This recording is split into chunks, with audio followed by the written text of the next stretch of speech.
Roll call, please. The board is now open for roll call.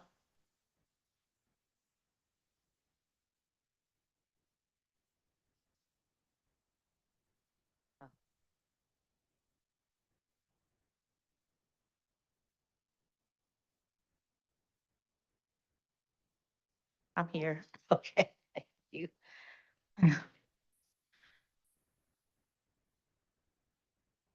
Have a quorum present. All right, thank you so much. Next item, please. Pledge of allegiance to the flag of the United States of Please America. stand for the Pledge of Allegiance.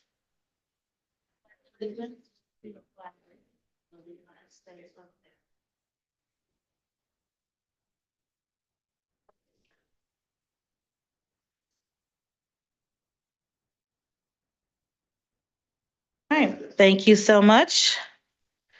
Next item, please. Invocation. Okay, today we will have our invocation given by Commissioner Monique Baker McCormick.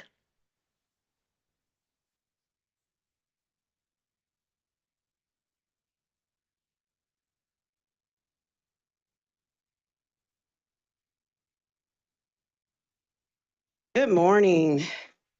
My colleague just said something about Madam Preacher. I'm like, I'm far from that. So I'm going to do my best. I just want to say that I'm very happy to be here this morning. This is my born day, actually. So it's my birthday. And thank you. And it just so happened to be that I'm doing the invocation.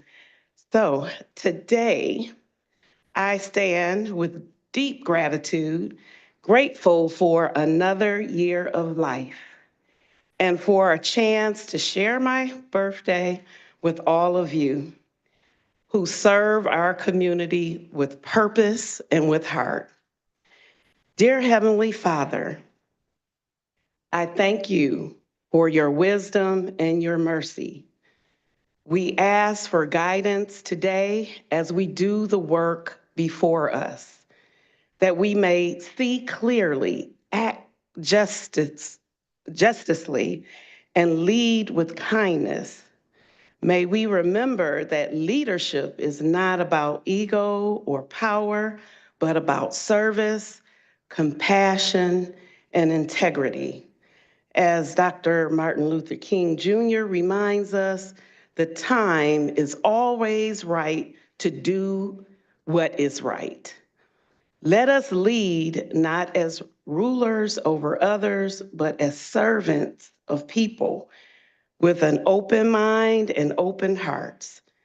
It may be difficult at times, but when we move in the direction of good, good will come. For life teaches us that we truly reap what we sow. We lift our city, especially as we have I don't understand why I'm not getting any mayor sound. and the first female mayor of the city of Detroit. And I pray and lift up all of our county leaders and our state and national leaders, that we may find common ground, honor one another's humility and humanity, and strengthen the bonds Don, that hold our democracy together. And today, we hold our young people in our hearts, that future leaders that are watching us, may they see in us examples of respect, courage, and hope. May we lead in ways that inspire them to believe in the power of community and goodness of working together. May all that we do here move our people forward with dignity, love, and a shared commitment to what is right. Amen. All right, amen. Thank you so much, Commissioner. And normally I do birthdays at the end of the meeting, but since she beat me to it. Because she's a birthday girl, she can do that. We want to say again, happy birthday, Commissioner Monique Baker McCormick. It is an honor always to have, to serve on your birthday. Some of us that happens to every couple of years. So to serve on your birthday is an extreme honor. So thank you for your service and happy birthday again. Next item, please. Reading, correcting, and approval of the journal. Vice Chair Pro Tem Baydun. Move for approval. Support. Been moved and supported. Are there any questions, discussion, changes to the journal? Hearing none, please vote.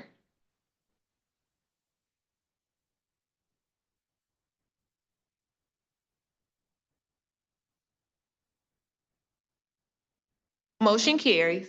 Thank you so much. Next item, please. Report from the chair. On Tuesday, we had elections throughout the country. I want to congratulate those who won elections, locally as well as nationally. We had, as was previously spoken, the first woman to be elected to the mayor's office in the city of Detroit. We're so very proud of that milestone. And all of the winners from Tuesday. And then those who weren't victorious, we want to make sure that we thank them for putting themselves out there to serve. Running elections is very difficult. The time away from your family is what you have to endure publicly. So we want to thank all of those who chose to run to represent their communities, congratulate the victors, but also thank the service for those who put their hat in the ring. So as we come for today, I just want to say thank you to everyone and thank all of us who continue to serve our constituents, be it at the local level or the national level. And there were some great victories across the country this year. And then, of course, there were some sad moments as well. A friend of mine was up for re-election in St. Paul, Minnesota, and unfortunately, he lost his election. But on the flip side of that, they too now have their first woman mayor in St. Paul, Minnesota. So there was a lot of firsts this year, and we just want to, again, thank everyone for their service to their communities. Next item. Unfinished business, there is none listed. We are moving to page 2 of the agenda, offering of all petitions, ordinances, resolutions, and presentations. There is one item listed, a resolution by Commissioners Bell, Knezik, and Baker McCormick recognizing November 4th through the 11th as Operation Greenlight for Veterans Week throughout the county as a time to salute and honor the service and sacrifices of those transitioning from active service. Thank you. In the year 2020, the National Association of Counties began what's called Operation Green Light for Veterans. We first celebrated it here in Wayne County in 2022 under the leadership of Commissioner Baker McCormick. As veterans, Commissioner Knezik and Commissioner Baker McCormick and myself sponsoring this resolution to make sure that we spotlight on our veterans who serve our country with dignity and honor. So this year, as you notice on the lights outside on Griswold and on Congress, they're green. So I want to thank the administration for putting those lights out there. They'll be there until the 11th. Hopefully next year we can have more of our buildings lit up in green as well. There's a friendly competition between counties across America as to who can light the most of their buildings green. So hopefully next year we can light more of our buildings green in recognition of our veterans who serve us every day. So thank you, administration, for putting those lights out. Thank you, commissioners, for co-sponsoring this very important resolution. It's been moved by, well, we don't mind having, I see we have Kenlock and Wilson. If you don't mind, Knezik and Baker McCormick moving the resolution. Kind of befitting. So if they can move it and one to move it and one to second it. Any discussion on the resolution? Any discussion on the resolution? Commissioner Killeen? No. Okay. Please vote. Okay, there you go. Are you? Okay. All right. Please vote. Motion carries. Thank you so much. If there's a request to open up for co-sponsors, we'll take that at this time. Okay, please open the board for co-sponsors. Let us know when the board is open. The board is now open for co-sponsors.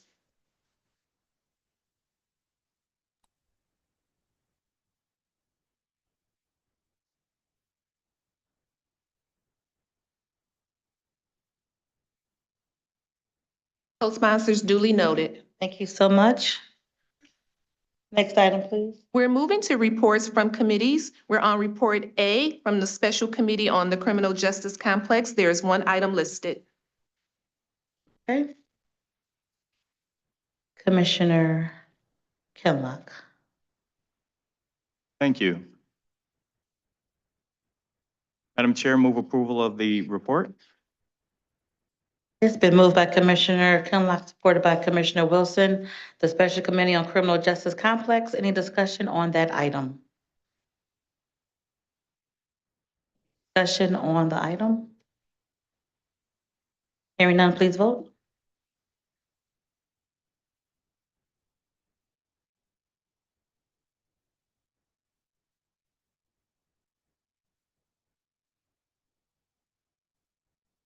Motion carries. Thank you so much. Next item, and because we have several new faces in the audience today, let me just say that the Wayne County Commission operates under a committee structure. All the items that are on our agenda today have been vetted and discussed at our committee meetings, and they're here today for final disposition. Next item. We're on Report B from the Committee on Public Services. There are 8 items listed on pages 2 through 5 of the agenda. Commissioner Marecki. Thank you, Madam Chair. I'd like to move items 1 through 8 for approval and have Commissioner Garza, the maker of the motion, on number 3. Noted. Moved by Commissioner Marecki, supported by Vice Chair Pro Tem Baidoon. Commissioner Anderson. Thank you, Madam Chair. I just wanted to ask the chair if I could be the maker of the motion on item 8 on page 4. Sure. Noted. Commissioner Garza. Thank you, Madam Chair. I'd just like to be listed as an abstention on item number 8. Duly noted. Commissioner Baker McCormick. Thank you, Madam Chair. Under Public Services, I just would like to mention that there's been an issue in Northwest Detroit on West 6 Mile at Greenview, and I've been discussing it with the administration. It's been multiple accidents there, and we're trying to figure out a way to resolve it. So I believe it's some folks here today from my district that would like to speak to that under public comments, of course. But I just wanted to bring it to, I think one of them came and spoke at your last meeting. Well, they missed it, but he's going to speak today again about it. So I just wanted to bring that to light and for the record. Thank you. And make sure if you are in the audience and you'd like to address us at public comments, that you receive a card so that we can call your name. Commissioner Marecki. Thank you, Madam Chair. Commissioner Anderson wanted to be the maker of the motion on number 8, but I would like to as well. And yeah, on number 6, sorry. So Commissioner Anderson on 8 and 6? No, 6, I'm sorry. Half of it's in my district and half of it's in his district. Duly noted. Commissioner Kniezek. Thank you, Madam Chair. With the permission of the committee chair, I'd like to be the maker of the motion on item 4.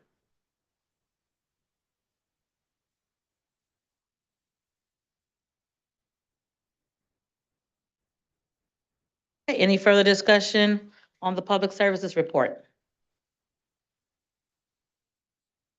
Okay, hearing none, please vote.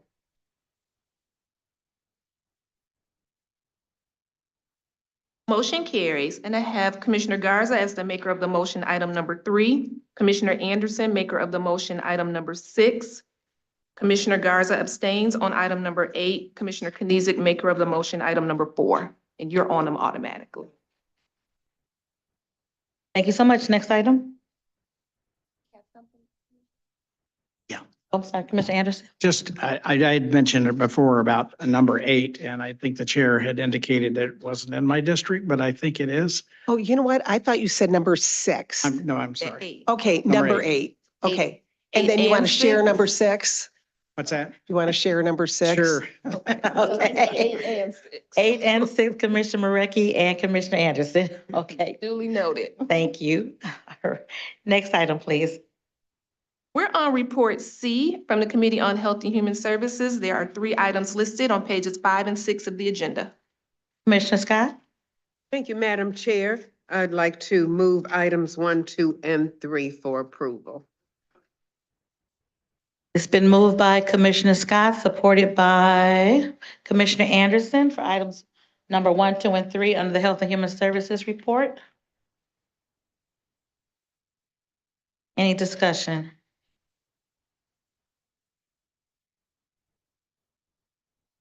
Commissioner Killeen? Thank you very much, Madam Chair. Item 2 under this report, the RX Kids programs, we had extensive discussions in committee about this.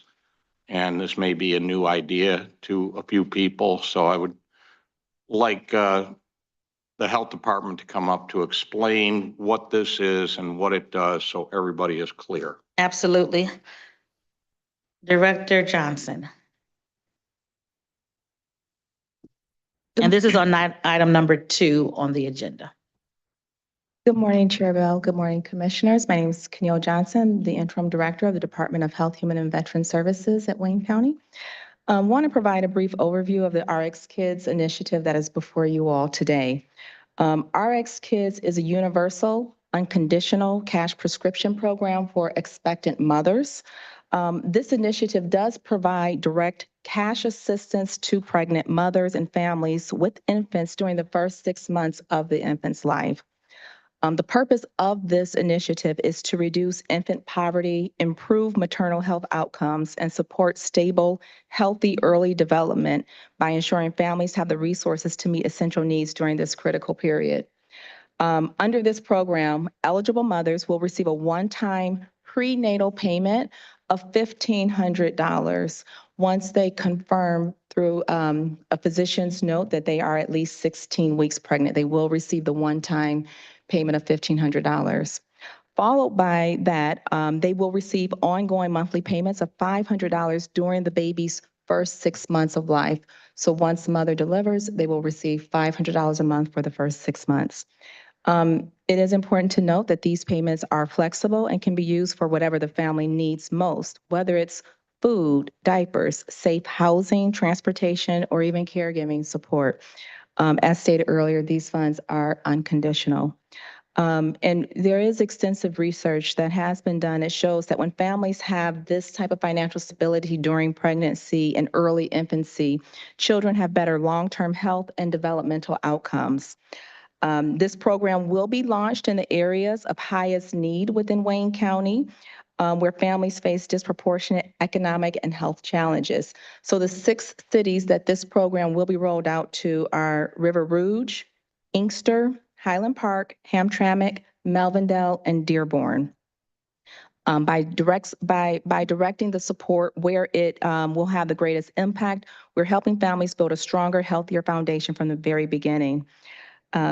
I do also want to note that, RX Kids, there is a measurable economic benefit to the broader community. So this is not only just supporting the moms and babies, this also does have an economic impact in the community. RX Kids first launched in Flint in January of 2024. And as of April 15th of this year, families have received $7.5 million in direct cash payments, resulting in an estimated $11.8 million in economic impact. So in other words, every dollar invested generates approximately $1.60 in local economic activity, supporting the local businesses, childcare providers, grocery stores, and just essential neighborhood services. So at this time, I welcome any questions that you all may have. Thank you so much, Director. There was extensive conversation on this subject during the Health and Human Services meeting on last week.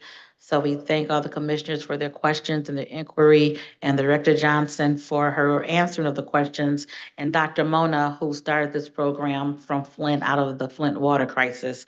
I will take questions from commissioners at this time. Commissioner Killeen? Thank you, Madam Chair. So we're doing this in conjunction with Michigan State University and a nonprofit they deal with called Give Directly. There is copious information on a website about this, all the different communities they're in. Yeah. There's a lot of detail about how many receive and what the effect is. There's as was discussed in committee, people love data in this. And there is all sorts of data to see how this works in other Michigan cities as well as around the country. So if you wouldn't mind sending commissioners a little email, if you have a short version of what the program is that we can share outside of this building, as well as the website for commissioners to go to and review to see what the very positive effect this has had in the communities that it's in. And I'll just also comment, this very much tracks the social determinants of health, which is a main idea in public health in recent days, and how that plays into that and what this does for these newborns and their family. So thank you very much. Thank you, Madam Chair. Thank you. We have a list of commissioners with questions. Commissioner Vice Chair Palomero. Thank you, Madam Chair. Director, you mentioned 6 communities. If you could clarify, is that where offices are going to be, or the program only extends to residents of those 6 communities? Yes, the program will extend to residents of those 6 communities. Okay. Thank you. Thank you, Commissioner. Commissioner Peterson Mayberry. Thank you, Madam Chair. Director Johnson, is this age restrictive? So can you be a teen mom and take advantage of this program? My understanding is, yes, you can be a teen mom and take advantage of this program. Okay, thank you. Thank you. Commissioner Clemente.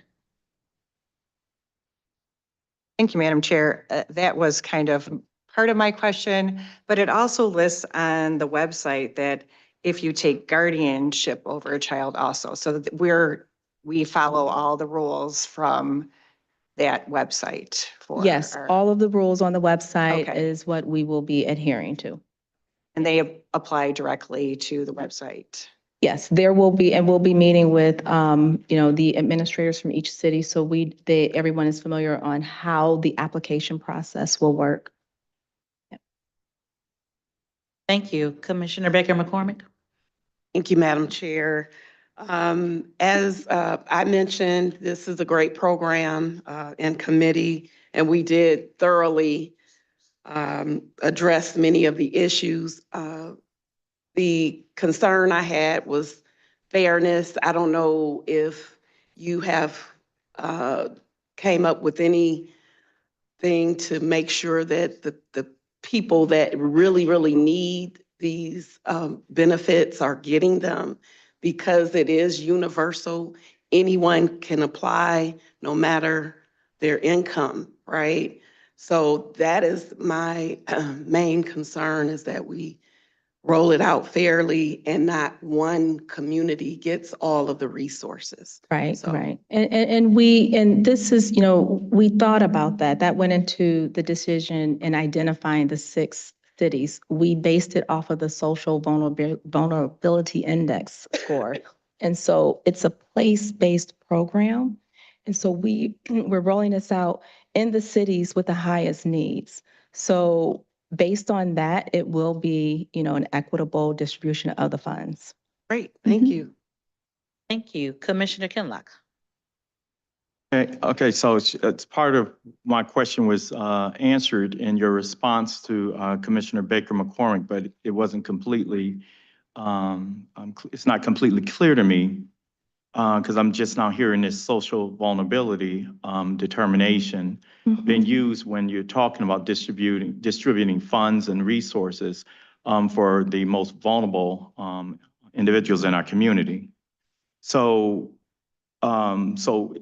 where does the AMI, that terminology is used and metrics is used in determining quite often how resources are distributed in a community? Where does it fall within the social vulnerability metrics? So For that, the social vulnerability metrics, there's 4 components that go into determining a score for each community. Those 4 metrics that are looked at is the socioeconomic status. That factors in the median income that you just referenced. It does also take into account household composition and disability, as well as minority status and language, and housing and transportation. And so these are all factors, these are all social determinants of health factors that really go into compiling the score. And so when we looked at these 6, when we look at the cities, the score based on these factors, these are the cities that scored the highest in terms of Okay. need. One key factor I did not hear, or maybe it went over my head, was income. Because income is always the determining factor as it relates to whether or not some individuals deserve, need, or whether or not it's appropriate to give them funds. So I'm saying, so where did the income, because inside of when you brought a community, if you say anybody could have access to a program, you may not, because I'm sure that this is an infinite amount of money. This is not an infinite amount of money. So I'm just wondering, where does the key and most important factor in determining whether or not someone needs help, income? Right, right. And so income is a factor in the socioeconomic status. That is part of it. But I do also want to say that aside from the vulnerability index score, when we look at the median income, these 6 cities also have the lowest median income. But they also have the opportunity through this program that someone who may make $600,000 right, get access to these dollars. Then once it run out, that will truly impact the availability for other individuals to. So the chances are, that individual making $600,000 that may live in one of these cities, they are eligible to apply. Will We they? just hope that they wouldn't apply. Right. Will they apply? No, but will they apply if they have a special needs child that they're struggling with, have high medical bills? We don't know that person's circumstance, and so we would only hope that they would apply if there was a true need. I want the social vulnerability terminology and determination to be used on a whole bunch of programs, especially when it comes to housing in the future. Thank you. Absolutely. Thank you. I will. Thank you. Thank you so much. Commissioner Garza, you all set? Thank you, Madam Chair. I think the questions I had were some of what my colleagues had on the metrics used for it. So I won't go down that road, but can you repeat the communities that are affected? I know that it was in the report, but just for the public to know which communities. River Rouge, Inkster, Highland Park, Hamtramck, Melvindale, and Dearborn. Thank you. Thank you. Commissioner Vice Chair Pro Tem Baydun. Thank you, Madam Chair. Director Johnson, again, you mentioned that Commissioner Kinlock was addressing the income approach on this. Yes. So anybody making like $1 million can apply for this amount of grant? They absolutely could, just because it's available. It's a universal program. And if a person is living in any of these 6 cities, in any of the 6 poorest cities that we've identified, and they make $1 million, they can apply. But again, will they apply? Chances are that they won't. We have 2 applications, someone making $1 million and a family that's struggling, they're making 100,000. I would think we would give favorability to the family that's making 100,000, They're right? going to both get it. They can both get it. They will both receive it. Are we dividing this amount equally amongst all the 6 communities? The amount is not divided equally amongst all 6 communities. The total amount that we are investing in this program, $7.5 million, it is based off of the total Medicaid births per year in the community. So we're estimating, based off of the number of births in each community, how much the communities will get. How much will Dearborn get approximately? Well, Dearborn has raised their own funds, and Dearborn has raised almost $2 million, but our contribution to Dearborn is $629,000. Yeah. Thank you. Commissioner Wilson. Yes, thank you, Madam Chair. Director Johnson, excellent job. Thank you. Appreciate your your presentation. Just a quick question. We was talking about monies that are not to exceed $7.5 million with a one-year option to renew. Just my question is, invariably, I represent downriver communities, and I have two communities that are not doing that well financially, if you will. I have Wayne and I have Romulus, which I would think would meet some of the criteria of social vulnerability. Yes. So I heard what Commissioner Kinlock stated, his question was very, very well stated. I just want to know that after 1 year, 1 year option to renew, are you going to renew again with the same 6 communities, or are we going to become a little bit more diverse and look at other communities as well? We will be looking at other communities as well. And I think, Wayne and Romulus do have a high social vulnerability index score. And we hope to be looking at those additional communities sooner than later. Thanks to the state of Michigan's investment in this program, it will allow for an expansion. Okay, But thank you, Director. Follow-up question. The $7.5 million not to exceed. So if the amount is achieved in the first year, the money's gone, correct? Because it's exhaustive. And there will be no need for a second or third year option.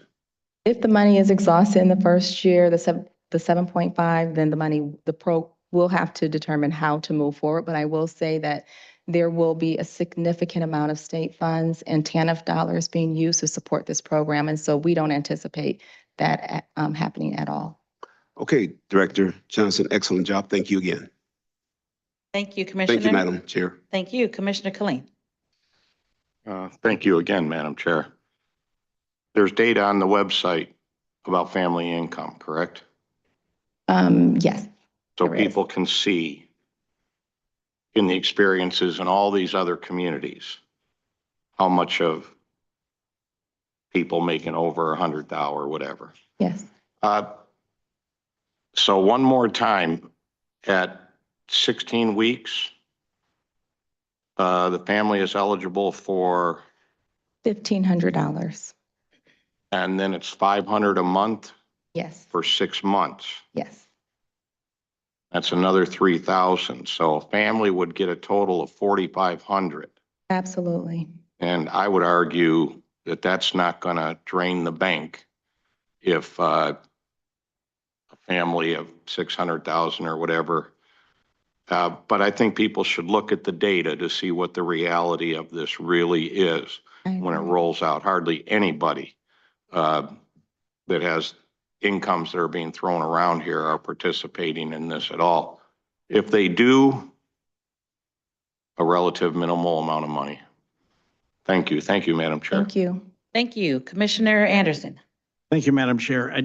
I believe we asked this question during the committee meeting, but I wanted everyone else to hear that is there not some consideration for, say, if there's a abusive situation that the pregnant mother to be is not living in one of those communities and had to move out of it to get away from the abusive situation. Is she going to be eligible for it? If she moves to one of the cities that are not in there, but say it's a family member she moves back home with mom and dad to protect her and the child when it's born. So what happens with that? Can she apply? Would she be eligible if she's not in one of those cities at that time? Let me just make sure I'm understanding and reframe your question. So you're saying if a mom who is in an abusive situation and she's residing in one of these cities, but decides to move out during her pregnancy or after her pregnancy? During the pregnancy. During her pregnancy, after she's received the $1,500, would she be eligible to continue to receive the $500 when she gives birth? Well, would she be eligible to apply for from the very beginning of the program? I would have Or to. pregnancy, I should say. I understand. I would have to defer to one of the individuals here that's from our RX Kids, Dr. Luke Schaefer. You might answer that, yeah. Madam Chair and members of the commission, thank you so much for having me. I'm the co-founder of RX Kids. Not as well known as Dr. Mona, but really glad to be with you. So the answer is that we verify residency at one point. So if she were to prove residency, she can sign up for the program. She would be eligible for the duration of the program. There's also another chance at birth. So she can verify residency at pregnancy or at birth, and it is where she's situated at that time. If she's in a shelter in the community, that would also be eligible. Thank you. Thank you. Thank you, Commissioner Marecki. Thank you, Madam Chair. So I'm glad you're up here because I have a question. I contacted a commissioner in Oakland County who just did a contract, and I'm not comparing the counties.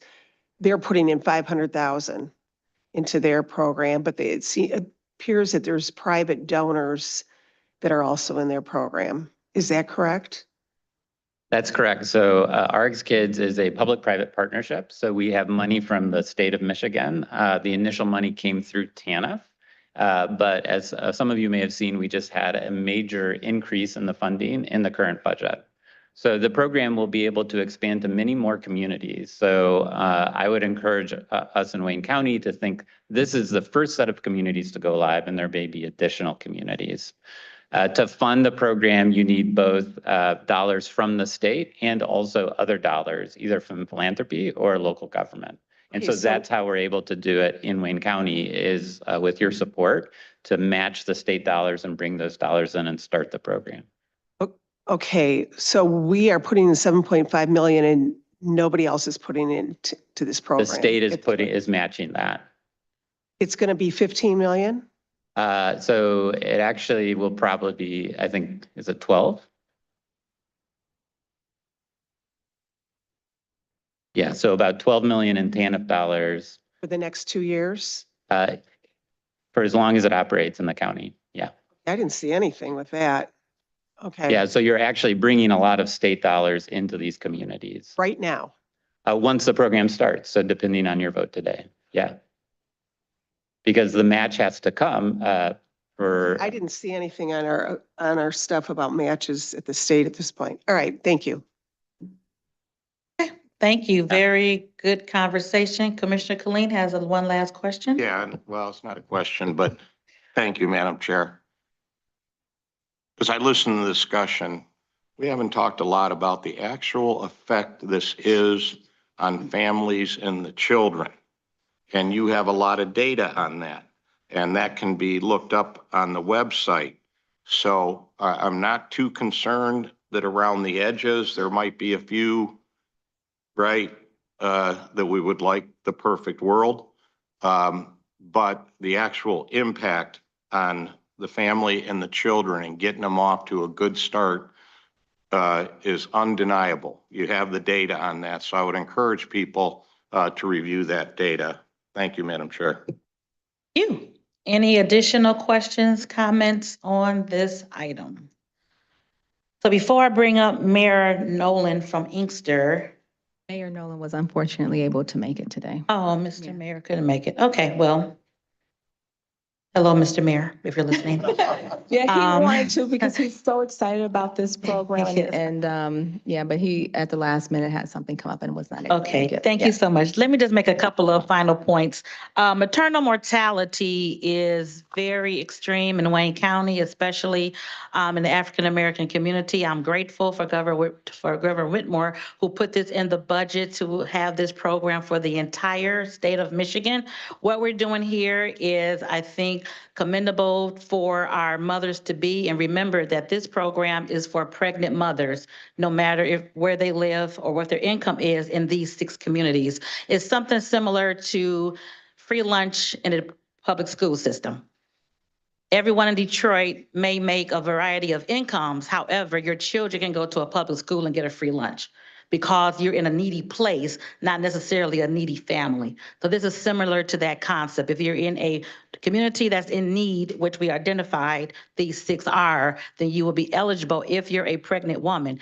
One community might have 100 pregnant ladies, another community might have 10, but however many pregnant women there are, they'll be able to benefit from this program. I'm thankful for Dr. Mona for bringing this up and Dr. Here, who's here with us today to bring this first to Flint, as I indicated. And then there are counties up north, 5 counties up north who have this program. And we're hopeful that the city of Detroit, working with the state of Michigan, will soon have it. I worked with an organization called Greenlight, and what we do is we greenlight funds for organizations to provide services. And what we just did a couple of weeks ago was the Greenlight funds for RX Kids for a zip code in Detroit.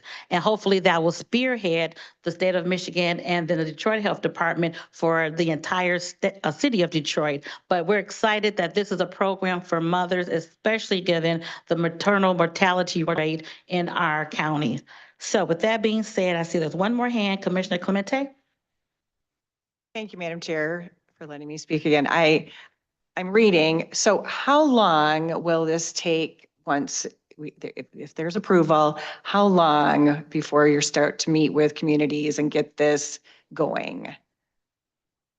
By the end of the We year? are planning a kickoff on Monday. And more, so depending on the results from today, you all will receive information, but we plan to launch it immediately, hoping to possibly do a first enrollment on Monday. Okay, very good. Thank you.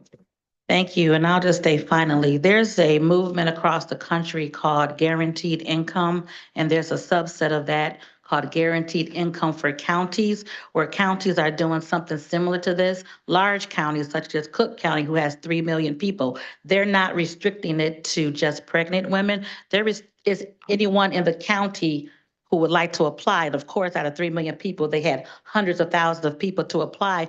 But in this thought process of getting people out of poverty, how you get people out of poverty is to what? Give them more money. And what they're now doing with the program in Cook County and in California, I think LA County as well, but has 10 million people. They're helping people get out of poverty by giving them guaranteed cash so that they can pay their medicine, so that they can have transportation to work, so that they can increase their lot in life by having just a couple more $100s to help in that community. So this is our version, as I see it, as guaranteed income. Although it's a restrictive population, it's a population that is in very much need. When you talk about how much it costs to raise a baby, infant, formula, diapers, all of those things, and oftentimes parents have to leave workforce, have to leave the workplace to take care of their children at those beginning months. So this is a way that they can have funds to do the necessities to raise their babies, and then, of course, go back to the workforce knowing that they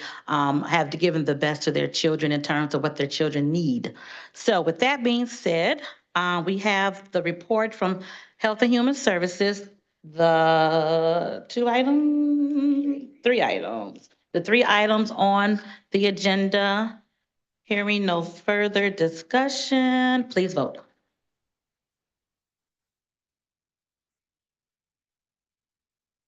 Madam Chair, Yes. I am a no on number 2. Okay. Duly noted.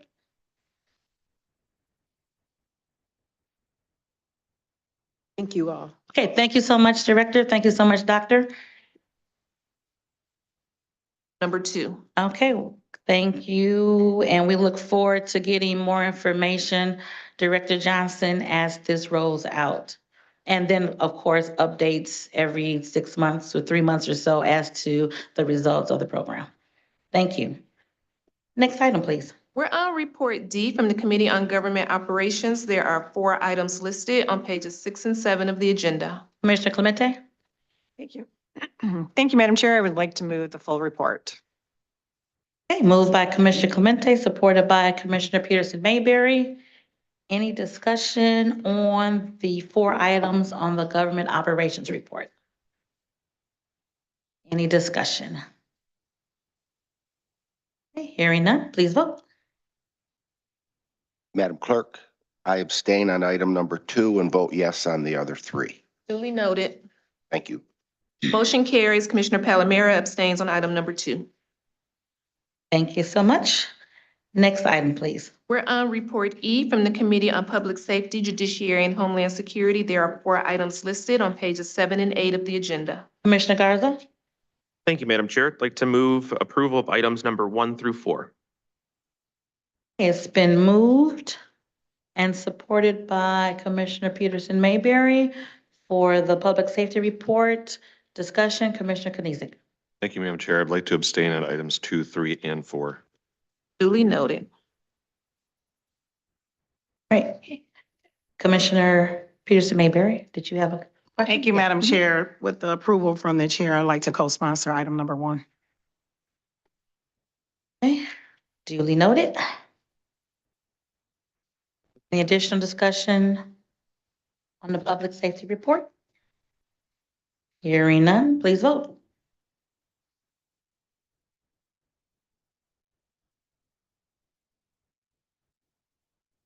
Motion carries. I have Commissioner Kenizik as an abstention on 2, 3, and 4, and Commissioner Peterson Mayberry, maker of the motion, item number 1. Okay, on to the addenda. We are moving to report F, which is on your addenda, the report from the Committee on Economic Development. There are 11 items listed. First item, economic development, Commissioner Anderson. Thank you, Madam Chair. I move the entire report from the committee. We met and there were 6 received file and 5 action items, and it was recommended for the full commission. Thank you. Okay, thank you. It's been moved by Commissioner Anderson, supported by Commissioner Peterson Mayberry. Discussion, Commissioner Kinlock.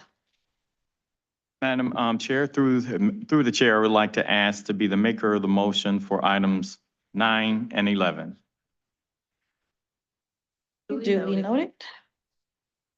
Commissioner Kenizik. Thank you, Madam Chair. With the permission of the committee chair, I'd love to be the maker of the motion on items 7 and 8. Duly noted.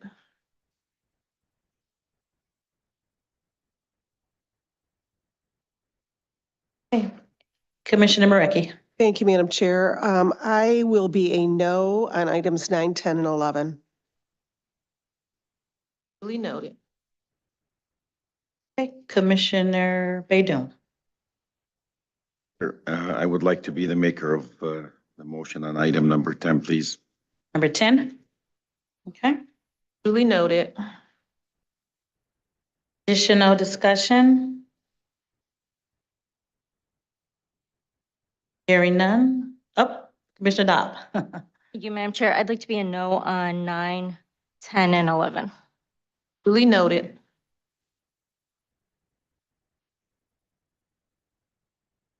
Please vote.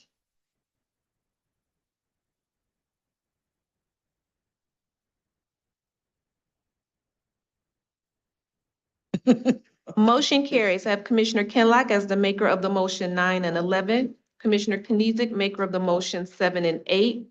Commissioner Marecki, a no, 9, 10, and 11. Commissioner Baydun, maker of the motion 10. Commissioner Dobb, no, 9, 10, and 11. Thank you. Next item, please. We're on report G from the Committee on Ways and Means. There are 7 items listed. Commissioner Kinlock. Commissioner Kinlock. Ways and Means report, please. Thank you, Madam Chair. In regards to the Ways and Means report, there is an ordinance that we have to act on this morning. And with that, Madam Chair, I move to call for the public hearing to be open. Okay, we're going to open public hearing on item number 1.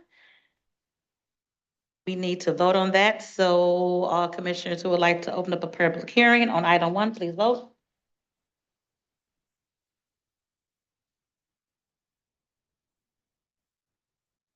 Okay, public hearing is now open. Is there anyone who would like to address the Wayne County Commissioner on a fees ordinance to amend the Register of Deeds, section 129-31, to increase certain fees for entering and recording documents? The Office of the Register of Deeds office, and the Register of Deeds is here. If you could speak to that, sir.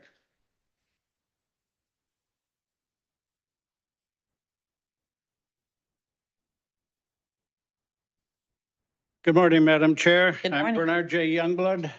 Commissioners, good day to you as well. I appreciate this opportunity to be before you and request a fee increase for our services. That fee increase has not taken place since 19 1998. In my 26 years of service as Register of Deeds, we have withheld any increase to our constituents. Our funding is the only funding that comes into my office to pay the expenses. We are not a part of the Wayne County budget. Unfortunately, and then again, fortunately, we have participated in the budget because in the last 2 years, due to economic downturn, we have had a deficit. When the economy's interest rates rise, people cannot afford to pay mortgages and land contracts. Therefore, there are fewer deeds that come through our office where that is the majority of our revenues. Therefore, we have sustained 2.4 million and 2.6 million projected deficits for this year. I hope we can stop that. We have curtailed many expenses during this deficit period. Fortunately, the county had the wherewithal to support us. That needs to stop, as the charter is written, that we are an independent department. So that's why we have come to you and asked for your consideration in allowing us to have this increase, which would be then in parallel with every other county in the state of Michigan.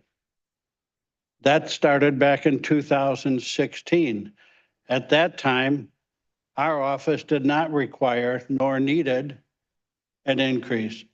Times have changed, and the increase is desperately needed now, as I support by the past figures. Your constituents have noticed the difference in that, unfortunately, although we are one of the leaders in fraud deterrent, fraud and mortgage battle, we have had to disband the group because I could no longer support the funding of that system. We are still, all departments are working diligently on what we can to deter mortgage and deed fraud, but we are doing so in our own offices. I personally, in my department, have deterred funding new attorneys in the fraud department. If this increase goes through, that will allow me to continue and add to that team, which each of you all benefit from, as you know. So I'm open to any questions. I'd love to have questions. And I ask for your support. Madam? Thank you, Mr. Youngblood. We appreciate you coming today to give public comments on this ordinance. Are there any questions to the ROD while he's here? Commissioner Killeen? Isn't You're coming fine. up here. Mhm. Mr. Youngblood, for what duration of time has the current fee schedule been in place? Since 1998. So nearly 30 years, you've been Correct. charging the same amount to record all of this. That's correct. Thank you. Thank you. And of course, expenses have gone up tremendously in 30 years. Commissioner Anderson, the Commissioner Baydun.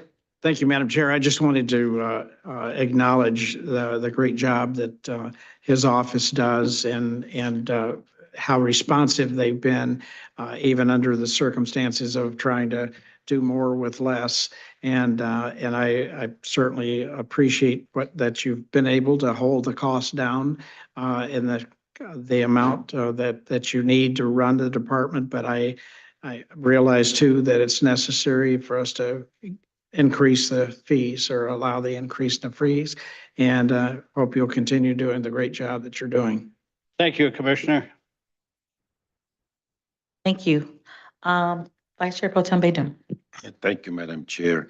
I too would like to applaud Mr. Youngblood for a great job that he's doing in one of my favorite departments in Wayne County. As a real estate broker, I know the worth and the value of the work that you do, and I fully support your endeavor. Thank you. Additional questions for our register of deeds? All right. Thank you, sir, for being able to continue to operate without any increases for so long and still providing the services to Wayne County residents. This is overdue, but we want to make sure that we have enough funds to, of course, do the due diligence that you do with the deed fraud, which of course is weighing heavily on our communities throughout Wayne County. So thank you for coming today and thank you for your words, and we will vote momentarily. Thank you. Thank you. Any other public comments on the fee ordinance? Anyone else in the public like to speak on the fee ordinance? Okay, is there a motion to close public comment? Move to close the public hearing. Okay, been moved and support to close the public hearing. Please vote. Motion carries. Okay. Now there a motion to accept the amendments to the ordinance. Commissioner Kinlock. Madam Chair, I move to accept the amendments, adopt the amendments to the ordinance. Support. It's been moved and supported. Let's give a moment to get our screen together.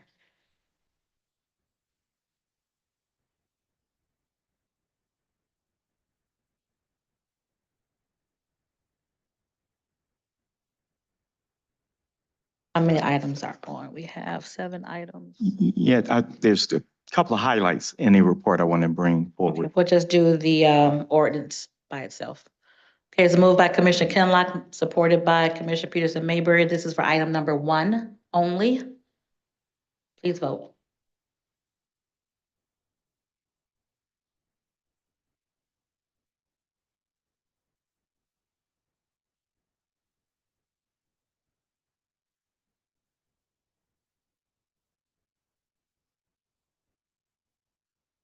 Yes. Okay, motion carries. Thank you again, Mr. Youngblood. Thank you, Madam Chair, Commissioners. I appreciate your support. Right. Thank you. Thank you for your work. All right, thank you. Commissioner Kinlock? Yes, Madam Chair, as part of the remainder of my report, item 3 is the authorization to levy this summer 2025 tax levy. But also like to bring note to item number 4 and would like to ask, is there anyone online from the Treasurer's Office? Anyone online from the Treasurer's Office?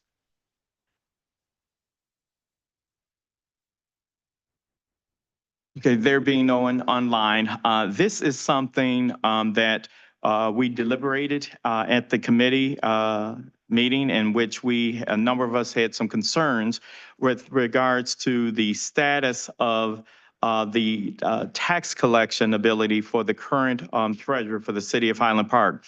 So because the city of Highland Park's treasurer is not bonded, the treasurer requested for us to authorize a fee for the Wayne County Treasurer's Office to do the duties of the Highland Park treasurer. And so with that, we have requested a couple of reports from our council and Corp Council as it relates to the status and a status of the current office holder for the city treasurer in Highland Park. And we've requested for the officials, the mayor and others, to come to the Committee on Ways and Means to explain what's going on over there. Commissioner Scott was very concerned as well, as she represents the community of Highland Park. And so I just want to highlight that because this is something that's unusual and a number of commissioners had some questions regarding that. And with that, Madam Chair, I move approval of the entire report. Board. Been moved and supported for items 2 through 7 on the Ways and Means Committee report, moved by Commissioner Kinlock, supported by Vice Chair Pro Tem Baydoun. Any discussion on the items on the Ways and Means report? Any further discussion on any of the items on the Ways and Means report? Okay, hearing none, please vote.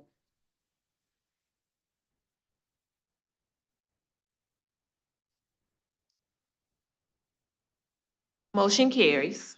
Okay, thank you so much. Next item. We are returning to the agenda, page 9, upcoming meetings. Okay, please note the upcoming meetings for next week. If there are any changes to that schedule, please let the clerk know. Next item. We're moving to page 10 of the agenda, new business, immediate consideration item requesting commission approval of the appointment of Commissioner Jonathan C. Kinlock to the Detroit-Wayne County Port Authority. Okay, is there a motion moved by Commissioner Garza, supported by Commissioner Marecki? This appointment, this person had been an appointment of the mayor of Detroit, and the vacancy was from our union member. So in discussion with myself and the mayor of Detroit, they have appointed a union person as the mayor's representation. And if this goes through, we're appointing Commissioner as the chair of the Port Authority to continue that work and be our appointment. Any discussion? How about that? Commissioner Baker McCormick. Okay, so I didn't realize this because, you know, I'm on the Port Authority now. So you're going to be reappointed as From the county, from as the a county So appointee. we have how many appointments? Two. Okay, one from the commission. Yes, have two. Oh, we have two, We have period. two periods. Okay. I didn't realize this, so it was surprising to me because we sit on the Port Yeah. Authority together. He so I was the kinda- mayor's appointee. I see. Okay. Just And- wanted to be clear. Okay. Okay, thank you. Thank you. Any further discussion on this item? Okay, hearing none, please vote. Motion carries. All right, thank you so much. Next item, please. We're on B, testimonial resolutions and certificates of appreciation. There are 8 items listed. Okay, is there a motion to approve the testimony resolutions and certificates? Moved by Commissioner Marecki, supported by Commissioner Peterson Mayberry. Any discussion on these items? None? Please vote. Motion carries. Next item, please. We're on page 11 of the agenda, memoriams. There are 6 names listed. Thank you so much. Commissioner Kinlock, would you like to say a word on any of the names on the agenda? Definitely, my thoughts and my prayers go out to all of the families listed. Michael Kemp was the father of my sister-in-law, First Lady Robin Kemp Kinlock. And so the funeral services was a couple of weeks ago. And so my thoughts and prayers go out to everyone who is listed, and those who are not listed, who have encountered, the unfortunate death in their families. Thank you, Commissioner. Are there any names to be added? By any commissioners, any names? Any names? Okay, hearing no additional names, we could all stand for a moment of silence, please.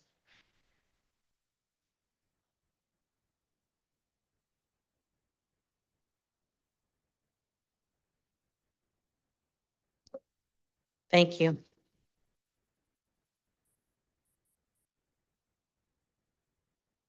Next item, please. Public comments. Okay, thank you so much. Public comments, we'll have 2 minutes for public comments. Is there anyone on Zoom who wish to give public comments at this time? Do you have any hands raised on Zoom? Okay, anyone on the telephone? Okay, anyone in the chambers for public comments? Yes, I have 3 cards. The first name is Vincent Harden. Oh, Karen.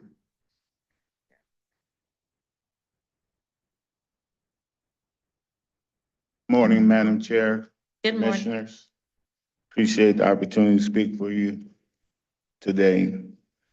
My name is Vincent Harden. I've been a resident of Detroit, and my family has been at Greenview and McNichols for over 50 years. And requesting a street light at the intersection. There's been numerous accidents, fatal accidents, crashes in the buildings. And I feel like I'm playing Russian roulette to get out of that corner when I travel from my home, which is right there at Greenview and McNichols. We've met with our commissioner, Ms. Corman. We've met with our district representative, Mr. Tate, and precinct police representative. And we have not come before this commission requesting any kind of support in our community. I know since I've been there over 50 years, and I think it's urgent that we get a street light at that community, on that intersection, so that we can travel safely for my residents. Thank you very much. Thank you, sir. Thank you for coming down today. Andre Bartel. Thank you, Madam Chair. My time is going quick, but I'll say this. I've been in the community close to 40 years.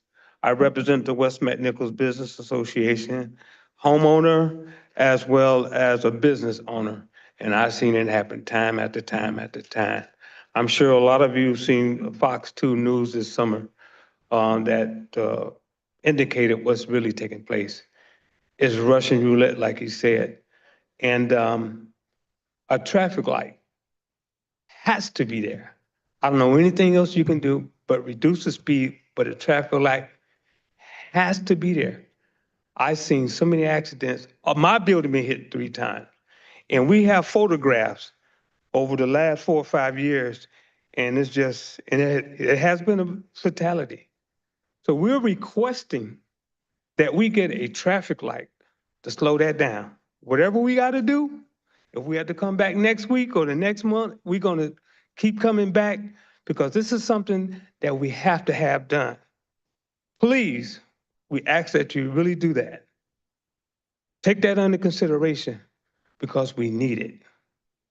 I don't think I need 2 minutes, but that's just the way it is. Houston, we have a problem. Thank you for coming down. Thank you so much. Randolph Williams.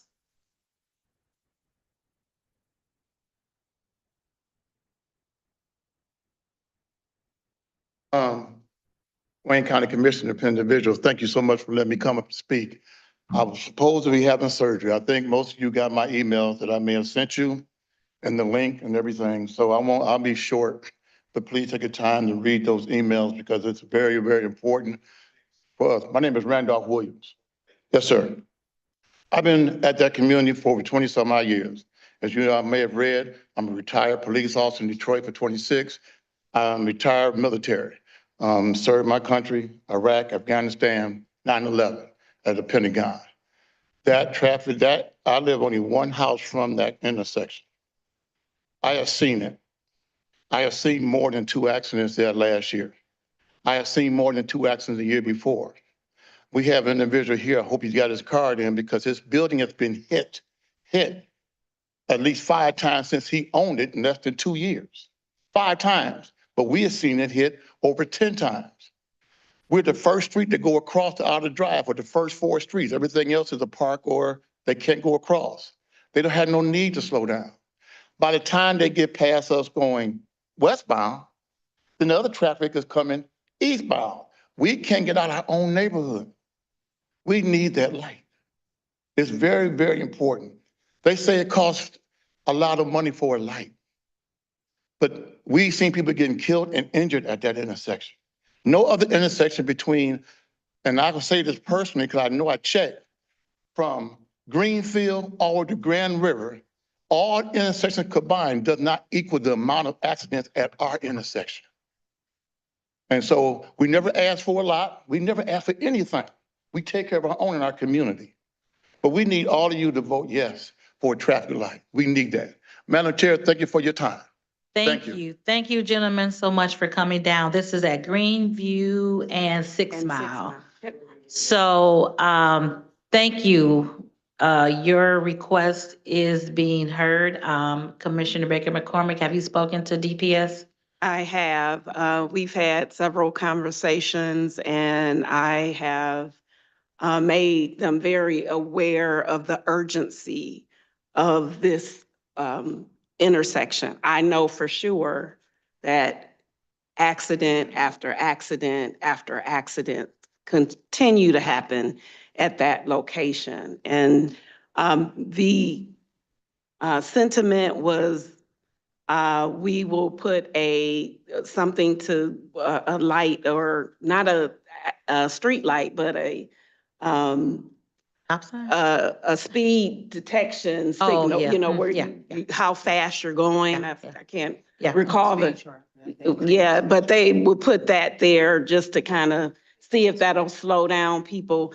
But we don't think that that's going to happen. And if you go to West 7 Mile at that same intersection, Greenview, there is a light there. Is a light there for a reason, because it breaks up the speed. From, like he said, from Greenfield, from Southfield down to, I think, maybe Evergreen. It's like no lights. So it's like a speedway. Yeah, yeah. And so we just need to do something fast. And again, I've had a conversation with DPS and the director, and I appreciate the conversation. But I don't know if that light is going to deter people from really speeding in there. So thank you. Thank you. There's usually a traffic study that has to be done, and I don't know if that has been done yet. You want to come up, Ashley? Yeah, and it has been. Or And that's where I let them know what the traffic study said.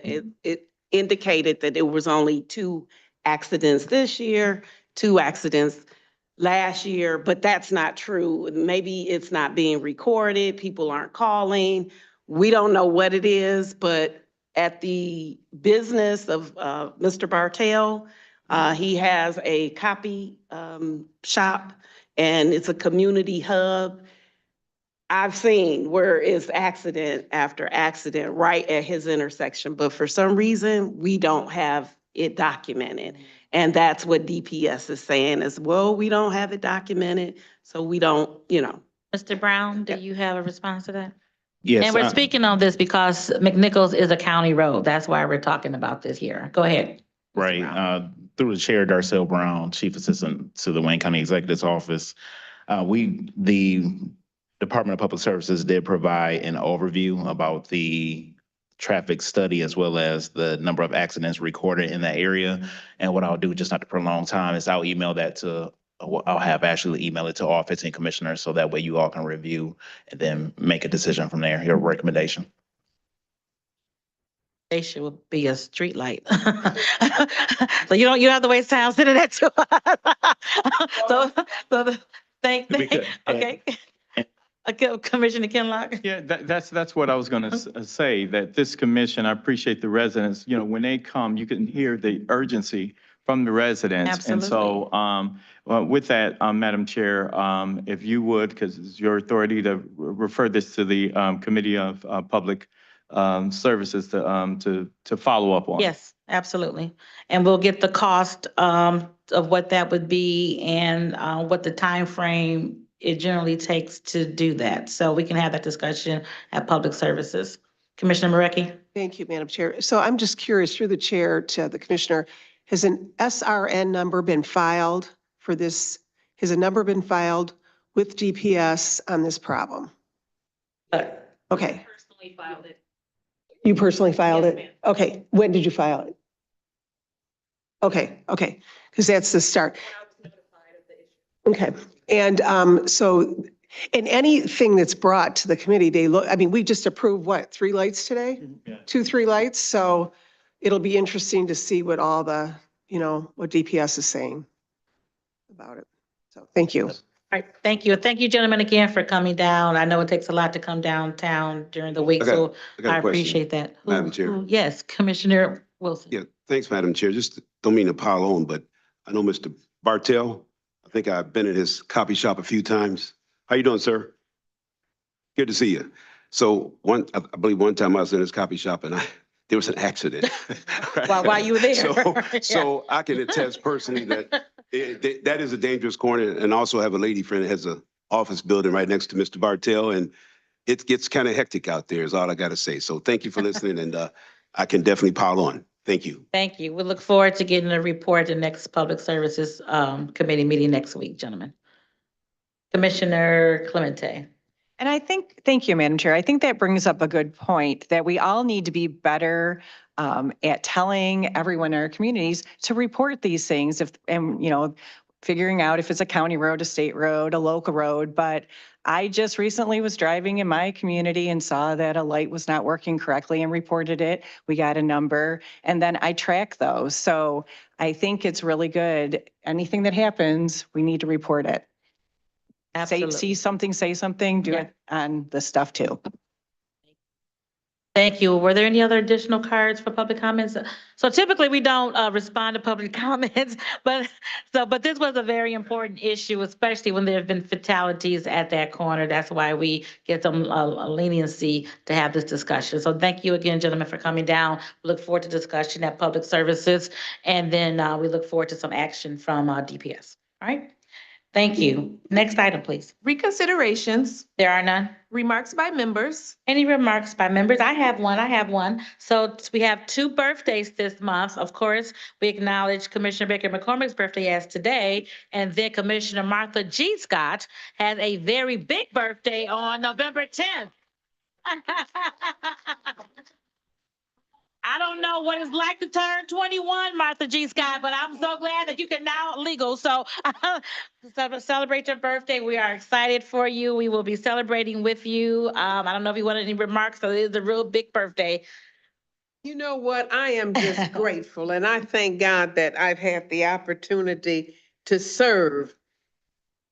And I understand why. And it was when I first came to the county, when I was appointed over 13 white males in the 70s. And it was not easy for a Black woman, but it came from on high. And I've been serving ever since. Amen. Amen.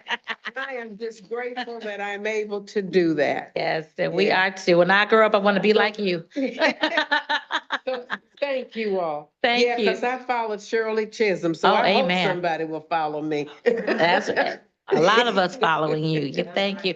Mr. Hale, we're all out of order now. Go ahead, Mr. Hale.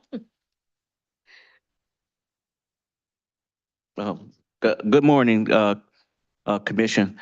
I'm Derek Hill. I'm legislative aide to Commissioner Martha G. Scott. I just wanted to say that, I love this young lady dearly. She's showing me the process. But we started her birthday celebration. She didn't know this when she got her street renamed in her honor. Yes. And I'm just pleased to see the strength and all the things that she's doing in the community and how she keeps going, and she motivates me. But in the community, everybody loves Commissioner Martha G. Scott. When she's out in the community doing her coffee hours, all the different events, everybody just endears her and loves her so much. So I know she has a big birthday on Monday, but I want to wish her 1,000 more. All right. Thank you, Derek. Thank you, and happy big birthday, Commissioner. Commissioner Kinlock. Yes, absolutely want to say happy birthday to Commissioner Scott. I've been active back since middle school, and I'm gonna tell you something. Martha Scott always could make herself available.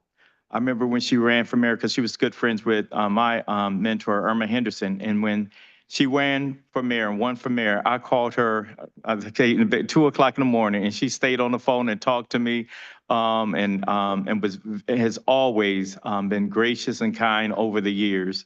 And she has been an excellent, I could say excellent, role model to so many people.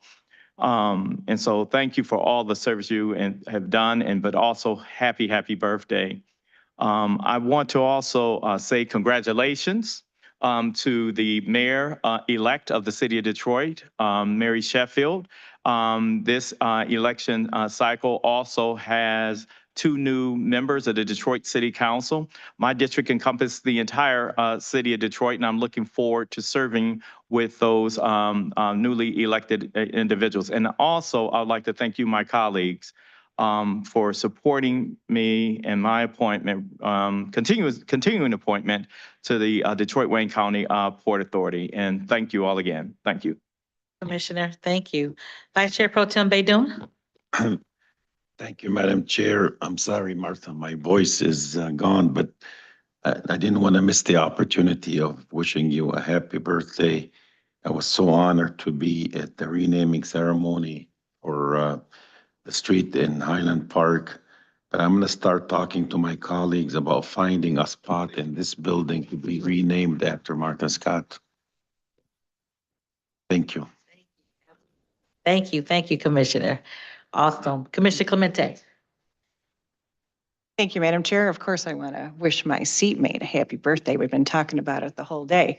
But I wanted to, Commissioner Palomera and I want to highlight a collaboration that happened in Southgate at a senior facility. There was a really bad fire, and because of the collaboration we have with the county, Sammer Jafer was there with the response vehicle, and then they called the health department because a lot of these people were on oxygen, needed assistance, and the Wayne County Health Department, I'm going to find his name here, Tim Maltz. He's the Wayne County Public Health Chief of Emergency Preparedness and Response, and a volunteer, Donald Robbie DeYoung, came out to the senior center, and they helped all night long, way into the early morning.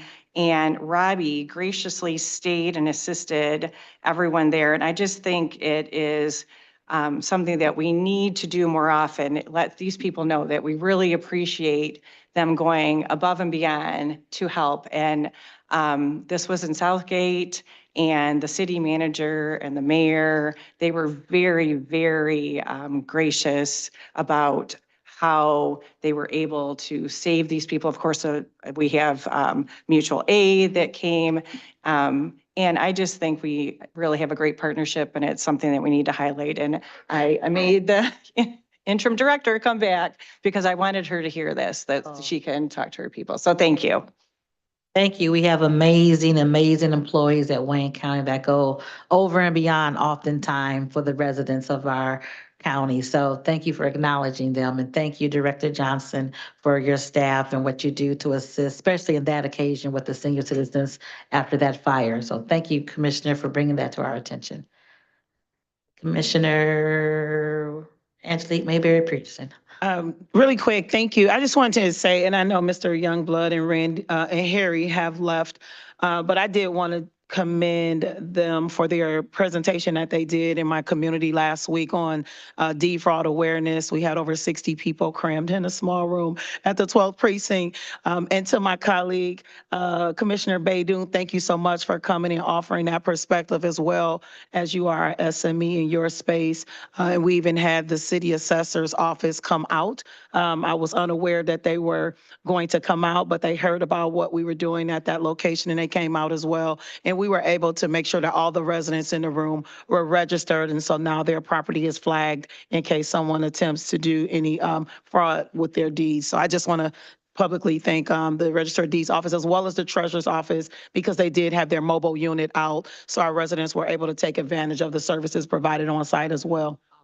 Very good. Thank you. Thank you. I'm glad that was a success. And hopefully we can all do something like that to spread the word about deed fraud in our communities, because it doesn't just affect one community, it affects all residents in Wayne County. So the importance of getting all of our residents registered is going to be so important to prevent that from happening. So thank you for doing that. And I look forward to the remainder of us doing something like that in the upcoming months. Okay. Any additional remarks by members? Commissioner Wilson. Thank you, Madam Chair. Two things. Number one, Martha Scott, as the freshman, somewhat freshman commissioner, I want to say thank you for all you've done for our commission and for the community in your stellar years of service. You've done an excellent job, and thank you for welcoming me a few months back when I was sworn in. So I appreciate you. And the other thing I want to know is, just quickly, where's the location of that Fountain of Youth? Can you give me the address, please, so I can attain that look when I get up a little bit older? Okay. I don't want to say the wrong thing, right? So, but thank you. It's been great working with you, and I look forward to working with you for the next three and a half years. Secondly, and I know I see Darcel Brown in the back, and I see Ashley McAdoo here to my left. I just want to thank the Department of Public Services, Wayne County, for all of the work that they're doing on the behalf of not only the residents of Wayne County, but specifically the residents in District 11, because I have 3 townships that we have an awful lot of issues. And I know I'm on the phone with them, emails back and forth. And I just want to say you need to give people credit when they're working as hard as they're working with all of the issues that they have, that we have out in Wayne County. So a special thank you to the individuals I mentioned, as well as Director Akinyemi, who personally called me back the other night when I sent him a picture of a young lady's yard flooded with the lake. The lake was actually in her backyard, and she sort of joked, and she said that the kids have to go out and play with goggles and flippers on.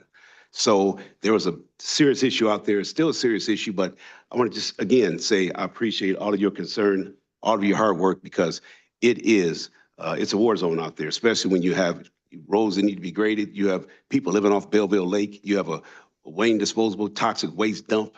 I mean, there's a lot of different issues out there. And again, I want to emphasize that you all are doing a very good job, and I want to appreciate you for doing that job. And thank you, Madam Chair, for recognition. Thank you. all. Thank you again for giving people their roses while they can smell them. So My pleasure. thank you, Thank you. Commissioner Wilson. Any additional remarks by members? Commissioner Scott. Thank you, Madam Chair. And thank you all for explaining regarding the program for the kids, for these babies. Because everybody doesn't understand when you have a community that has a lot of underserved people in them. And I think that program will be so good for those pregnant mothers because they have a lot on them, some of them. And so to know that they're going to be getting these funds and stuff to help them, I'm just so glad because Hamtramck and Highland Park, and I know I have a lot of babies in Hamtramck. And so I am just pleased that Tim brought it up to start some more information on it so all of my colleagues would understand. I understand because I understand why I'm where I'm at, and that is to serve. And so I service everyone. And I remember when I was in the Senate, I had from Linwood and Detroit to all the Grosse Points. That was before they split them up. And I remember telling them that I would treat them all the same, whether they was poor, underserved, or what. But I was there to serve, and I understand that's my mission in life, not as a politician, but as a servant. And that's what I have tried to do all of these years. So I am just pleased. And so my granddaughters wanted to make sure that I celebrated this 90th birthday. So my granddaughter, I know she told me she sent to all the commissioners to let you all know that we would love to have you there and anyone else. We're going to, on the 10th, which is my birthday, I'm going to see my first Pistons game. Oh, all right? In a box seat, okay? All right. With my family, I have 2 children, I have 2 granddaughters, and I have 5 great-grands, and they're all doing well. My oldest great-grand just made it to the honor society, not just honor roll, but she's on the honor society. So I am just totally blessed. God has just blessed me with a good family and all of the colleagues that I've served with over all of these years. It has just been awesome, because I couldn't do anything by myself, but with the help of others, we have tried to do our best in our communities. And I thank all of you all for all that you do, because it's just awesome to serve, be able to serve, And as my staff said, I still do my coffee hours every fourth Monday, and it gets larger and larger, so. And then the director of roads and parks came out to my meeting last week. So I'm just grateful that all the service that we get here at Wayne County and that. Yeah, I thank my chairwoman, 'cause she's just moving and doing and doing. And I'm just really thankful for her. I'm thankful for the county executive for all that he does and all of his staff. So I am just grateful. I'm just blessed. Amen. Yes, you are. Yes, yes. All right. Awesome. That's a great Oh, note. then, I don't know if I said the 21st, No, we gonna serve, we gonna have this party. Oh, the 21st. Well, okay, everybody put it on your schedule. The 21st, we're gonna have a big old party. Yeah, I think my granddaughter She said did. she sent it to She did. everybody. Yes, she So did. don't forget, come, and we're gonna have fun, staff, all of you that they're doing it, so I didn't have an opportunity to send out stuff. But we're going to be where? At the Sinbad's. Oh, yeah, Sinbad, yes. On the 21st upstairs in that room and I just look forward to everybody that I've ever known. Everybody. One of my friends said, I don't know if they'll hold it, but y'all come on. Oh, we'll come anyway. Thank you, Commissioner. It's from 5 to 8. You didn't get an invite? 5 to 8. Okay. Commissioner Wilson will be the last Chair word. Bill, yeah, Chair Bill, I just want to, thank you, Madam Chair. Just want to ask a quick question. I noticed on the agenda here, we have a new member of the executive branch, Miss Laughlin. She's going to be the executive benefit plan, executive branch services. Is she here today? Because I'm sure everybody likes to be aware of who Is she here, coming Ashley? on board. Is there someone here that's? Oh, she was on Zoom. Oh. Okay, I just like to meet all okay, thank you. We'll make sure that she comes and Okay. introduces all the commissioners. Thank you, Madam Chair. Thank you very much. Absolutely. Thank you so much. Is there a motion to adjourn? All right. Thank you all so much. All Wilson? right.